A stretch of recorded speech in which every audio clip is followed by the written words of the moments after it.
Well, how do you think your job's been going? Family good? Having a good time? If it doesn't work out, what do you think you might do next? What are you doing? I'm talking to the president. Please, can you leave us alone? Ladies and gentlemen, coming to you from deep within the planet Earth, it's Jason and Friends. Join Jason as he welcomes his good friend, Jon Kulczar. And now with his faithful compadre, Kelsey, here he is, Jason Eric Mumo. Well, hey everybody, welcome to Jason and Friends. My name is Jason, and we're so glad you're with us here, and we're going to have a great show this week. I'm here with my good friend, Kelsey Zumbrun. Kelsey, how you doing? Doing great, Jason. How about you? Doing good. Now, I saw something this week that made me very mad at you. You know, I thought you were exclusive to this show. I thought this was the only thing that you did. I thought you were loyal to me, and I ended up seeing you. I'm flipping through channels, and I came across Public Access or something. You got a different show, you pirate. You don't pay me enough to be exclusive. Well, yeah, no, I taped a little bit of it, and I just explained to you. This is some type of pirate show, some pirate kids show. Kids love pirates. Everybody loves pirates. So yeah, we do all kinds of things, nursery rhymes and kids, songs and stuff like that. And you're the star. Oh yeah. And you haven't invited me on. It's not a guest-driven show. And you brought a clip. Yeah. Roll it. Welcome back to the show, me land lovers. This here is Captain Scurvy Jack. This week's show is gonna be a great one. First, the joke of the day. What's the pirate's favorite thing about being a lumberjack? By shouting, "Shiver me timbers!" I love that joke. It's a great one. All right, now for the nursery rhyme of the day. It is this little piggy. This little piggy went to market. This little piggy stayed home. This little piggy had roast beef. This little piggy had none. This little piggy cried, "Wee, wee, wee," as we made him walk the plank. I love that one too. All right, that's all the time we have, my land-loving friends. Make sure you join us next week as we play a wee little song for you. I'll hope you join us. Are you lonesome tonight? Are you feeling all right? Are you sorry we drifted apart on the sea? All right, go walk the plank. I don't know. I think it looks pretty good, but I need you to be here. I need you to improve it. You could come on as a pirate. I'm fine with that. Are you sure? See, that's perfect, and then that's all you have to do. You too can have your own show. Right. That was actually pretty scary.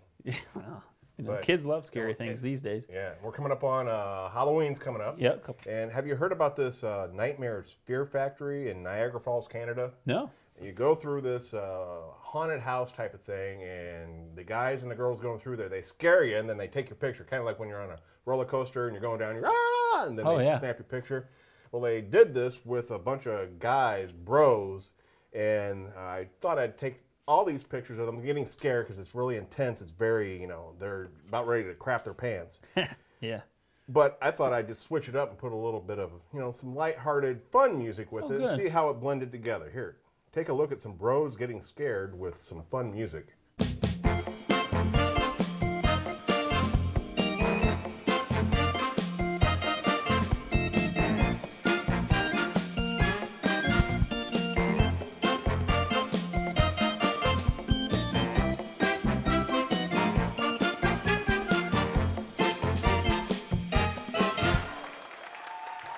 Those guys look pretty good. They're having a good time. And the music, I think, added quite a bit. There seemed like a whole lot of train action going on. Yeah. I don't know.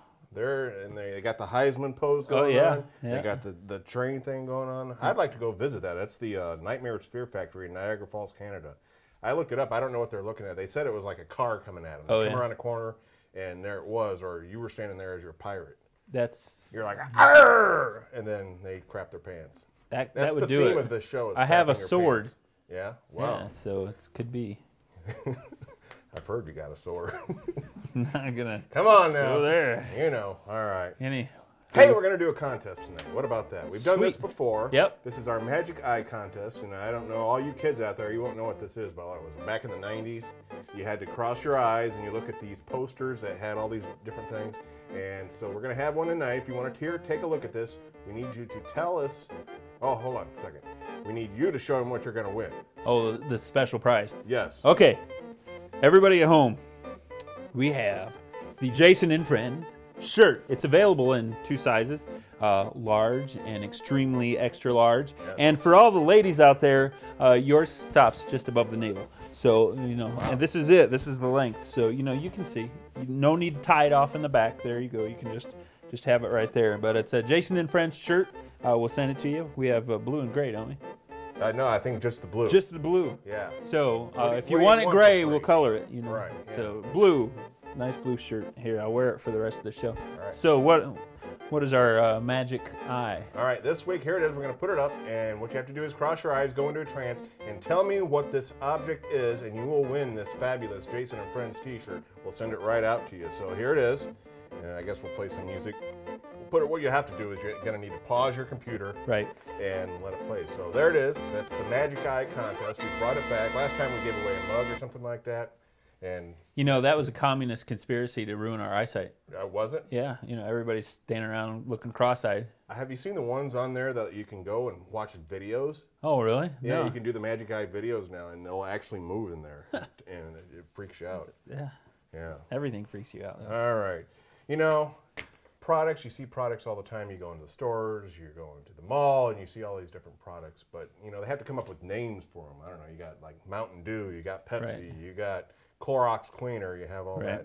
Well, sometimes those names just aren't what they should be. So we have a segment here. These are all real. We're going to look at some bad product names. And so we'll just get started here. And this one, first one here, detergent powder, barf.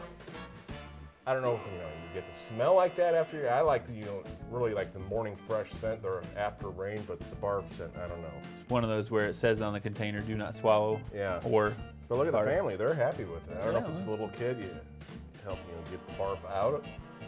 Then here's 3 products right here. You got the Bonka coffee, then you got the Colon, I don't know, plumber cleaner, and then the Bimbo bread. Well, yeah, naturally all go together. Yeah, that's a fun morning right there. This one here, you got the Pussy Scat.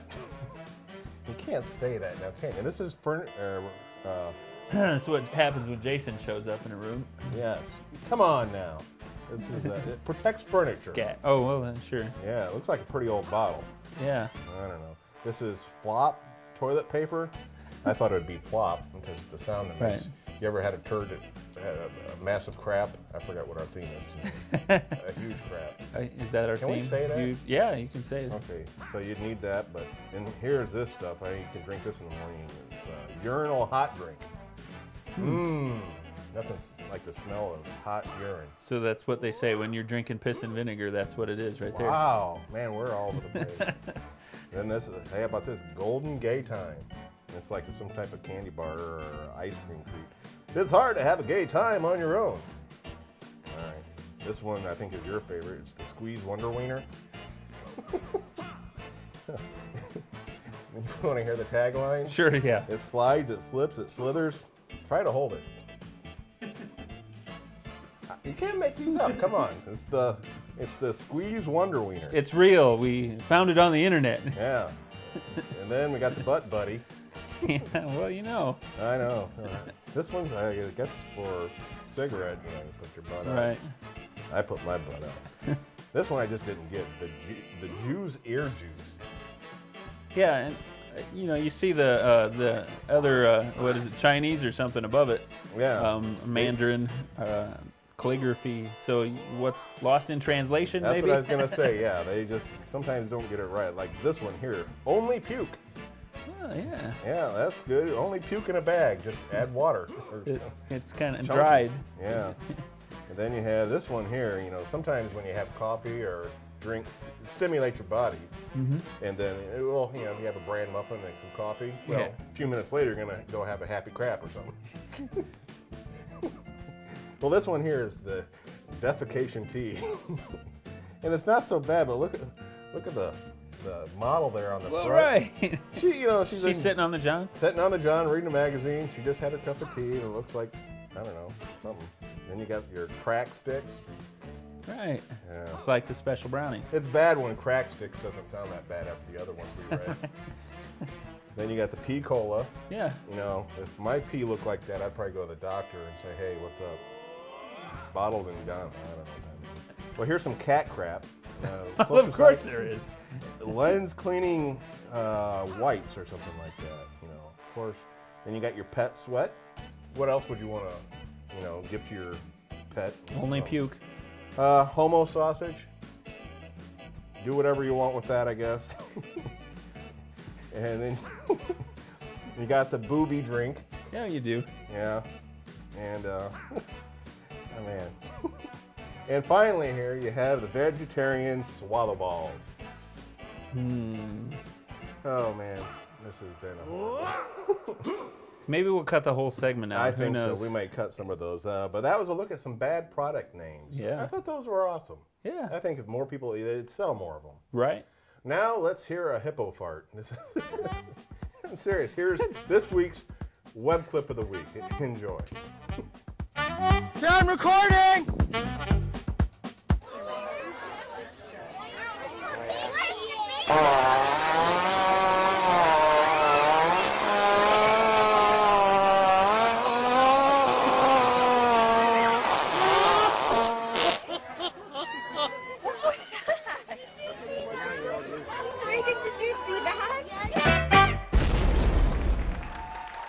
And welcome back to Jason and Friends, and I hope you enjoyed that clip right there.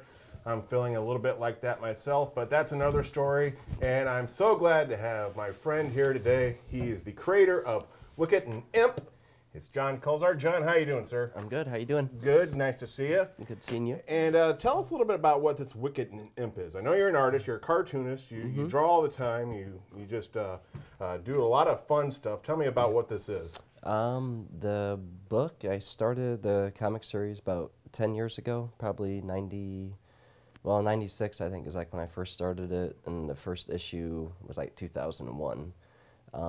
If you're ever a fan of Calvin and Hobbes. Oh, yeah, yeah. It's been called Calvin and Hobbes on Crack by a few people that revealed it. It's basically, I'm the main character for it, but in the first issue, I get mugged and put into a coma. And all the like little dark things from my imagination come out, and they become super villains.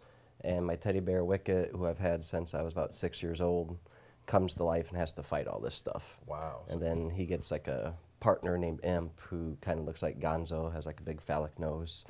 And from there on out, it's just kind of like a road trip for them of drinking beer, bowling, playing golf, and so it's a total reflection of who you are. So you yeah, see this yeah. and people, you're totally exposed through these characters. Yeah, it's a biopic basically. What it is. Yeah. You want to know about Jon? Just go and see Wicket and Imp. Now, were you growing up? Did you just naturally know you had some ability here to draw, or just did it cultivate over time? I think it was my mom's fault. She got me some Spider-Man books when I was little. Spider-Man will always do it. Yeah, he's like crack. That's what it is. If you get anything out of this, Spider-Man is crack. Wow. Yeah, I thought it would be kind of cool to like draw him like Spider-Man, and then I started doing my own comics, and they're like really bad rip-offs of Spider-Man. And then I got into G.I. Joe, and that's kind of like where everything went, either uphill or downhill. Right. Depending on which way you want to say it, you know. Right. So were you just, doodling in school and going around and just coming up with different things and spending most of your time doing this kind of? Yeah, like most of my notebooks and notes in school just had doodles all over them. Yeah. I mean, some of them I think had more doodles than like math problems on them, you know. And actually, Imp, I first created him like in middle school. And I did some like really, really like crappy short comics with him, and it was like basically a ripoff of Alf, where like his spaceship like crash lands into like this manure factory. Yeah. And I ended up burning all of those because they were so bad. But when I started doing Wicket and Imp, like I knew I needed somebody to like play off of Wicket, you know, because Wicket's kind of like the crazy he's very impulsive. So, you know, like anything he wants to say, which is usually like stuff I want to say, but, you know, I'd get put in jail for saying it. That's what I was going to say. These guys have foul mouths. And you can't say it. You know, these aren't for kids now, are they? No, I've had kids. It's not like, hey, little Timmy, come here. You want to read Wicket? No, that's not what you're looking for. No, I've had kids pick them up before, and I'm like, oh, no. You don't want that. It's almost kind of like Family Guy. Yeah. It looks good enough, but then once you look a little bit deeper, this is for a mature audience. Oh, yeah, easily. I mean, when I first started off with them, like, I tried making it even keel, like, so anybody could do it, and that just wasn't me. Yeah. And then there was, like, one issue where I finally dropped, like, the F-bomb, and it was, like, the greatest moment, like, in my creative history. Yeah,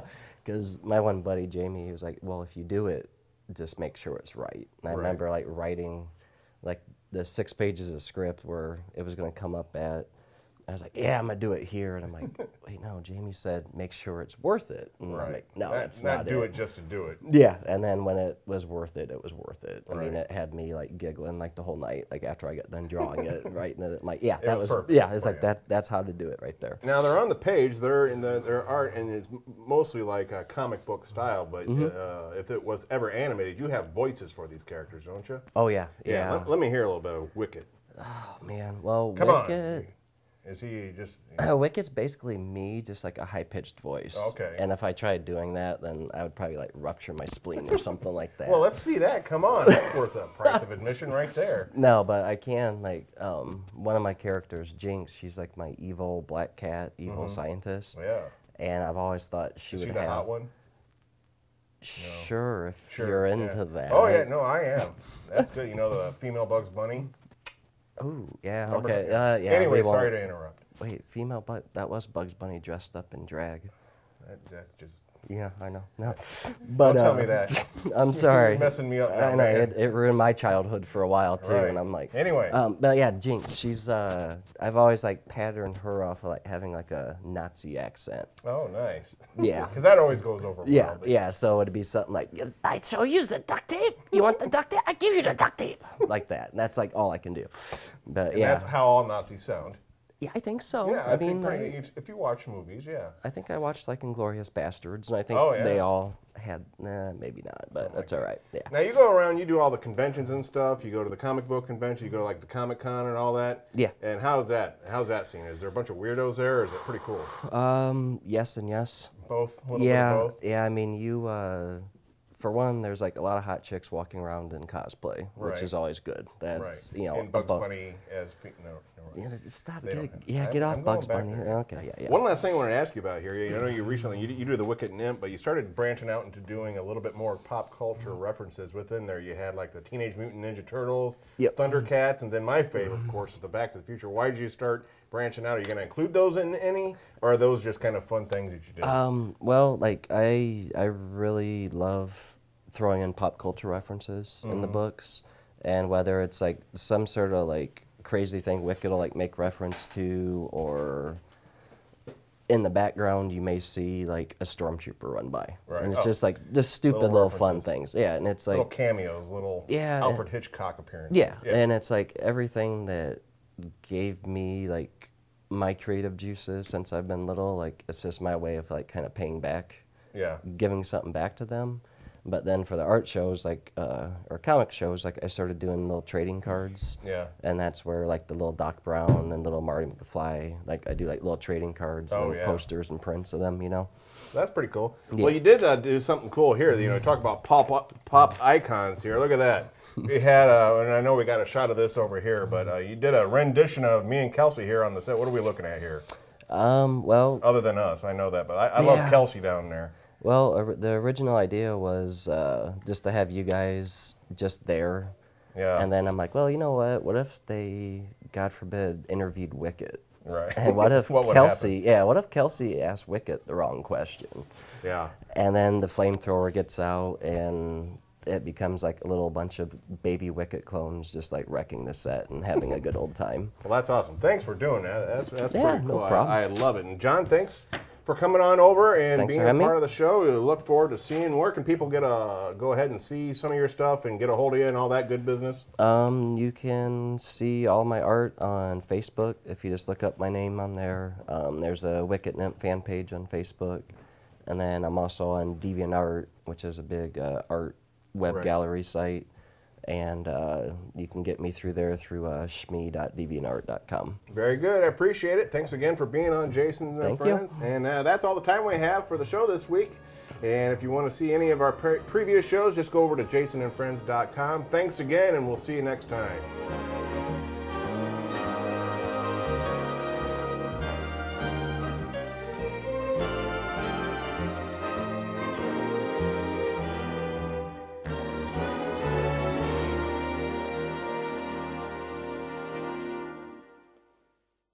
Good night, Mr. Moomaw.